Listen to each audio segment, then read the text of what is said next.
გამოშვებას ვიწყებთ ჩხუბით, რომელიც ცოტა ხნის წინ პარლამენტში მოხდა. ამნისტიის კანონპროექტის განხილვის დროს დეპუტატები ერთმანეთს დაუპირისპირდნენ.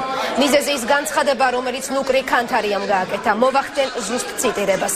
უმცირესობაში არის ორი გოგო, ჯერ კიდევ ნათელთვალებიანი და უმჯობესია პოლიტიკურ სუტინიორობას თავი დაანებოთ და ეს ადამიანები გაათავისუფლოთ.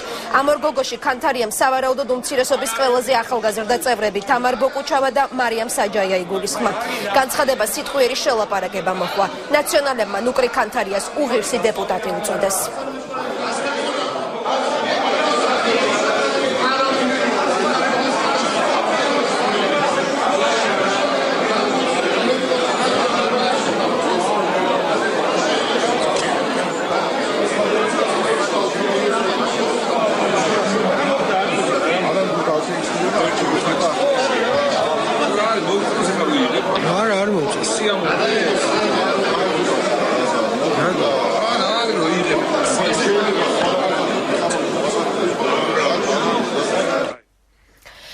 ახარაშვილი მოგვიყვება ახლა პარლამენტიდან რა გახდა ქანთარიას ამ განცხადების მიზეზი და გავიდა თუ არა ამნისტიის კანონპროექტი პირველი მოსმენით. თაია ეთერში ხარ, რა ხდებოდა ცოტა ხნის წინ საკანონმდებლო ორგანოში?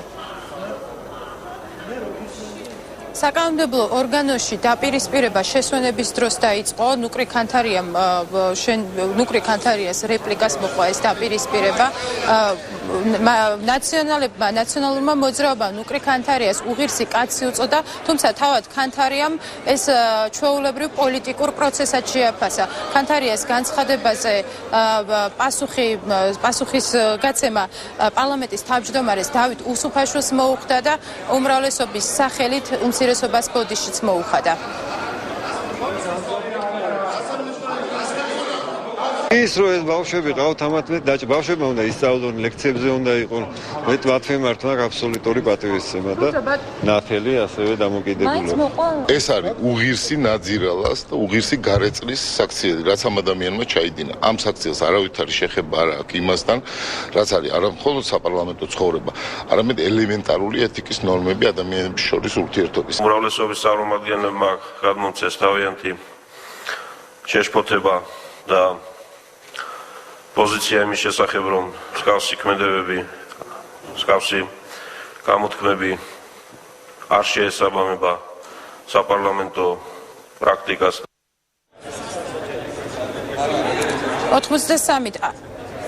93-10 წინააღმდეგ ამნისტიის კანონპროექტი ძალაში შევიდა, თუმცა მისი კანონის სრულად მიღებისთვის კიდევ ორი მოსმენაა საჭირო. კანონპროექტის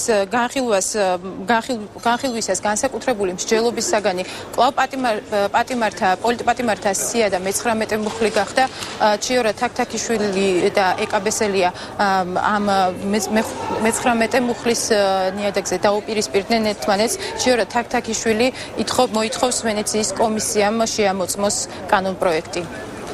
მივმართოთ ვენეციის კომისიას, რომელიც ექსპერტიზას გაგიწევთ და მოგვახსენებს თავის პოზიციას, არის თუ არა ასეთი ტიპის კანონის მიღება, არა მარტო საქართველოს კონსტიტუციის დარღვევა, არამედ თუ რამდენად ეწინააღმდეგება იგი ევროპული სტანდარტებით საერთაშორისო აღიარებულ კონსტიტუციურ პრინციპებს. თქვენ დაუჭერთ ამ პროექტს, არ დაუჭერთ ხარს, ამას არანაირი მნიშვნელობა უკვე არ აქვს, იმიტომ რომ იმ ხალხს, ვისაც აპატიმრებდით და აწამებდით და ვისაც ციხეებში ისე ექცეოდან ხელისუფლება წინა, როგორც ექცეოდა, იმ ხალხის გათავისუფლებაზე, რომ დიდი ზრუნვით არ გამოიჩენ თავს, ეს არავის არ გაუკვირდება, მაგრამ ჩვენი ვალდებულება არის ეს, რომ ეს გავაკეთოთ.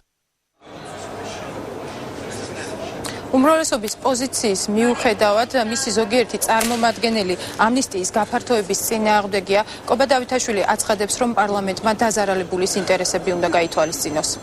ჩვენ მივიჩნევთ, რომ საბოლოო ჯამში შედგა ძალიან აწონდაწონილი, ძალიან დაბალანსებული დოკუმენტი, რომელიც ერთის მხრივ საშუალებას გვაძლევს, რომ გავანთავისუფლოთ ის ადამიანები, რომლებიც საკმაოდ რთულ პირობებში იმყოფებიან ციხეებში და ეს პრაქტიკულად აუცილებლობაა, იმიტომ რომ ევროპაში ჩვენ პირველ ადგილზე ვართ პატიმრების რაოდენობით. ამნისტიის კანონპროექტი იურიდიულ კომიტეტს მუხლობრივი მოსმენისთვის დაუბრუნდა. კანონმდებლების ვარაუდით კანონპროექტი სესიაზე მეორე მოსმენით მომავალ კვირას გავა.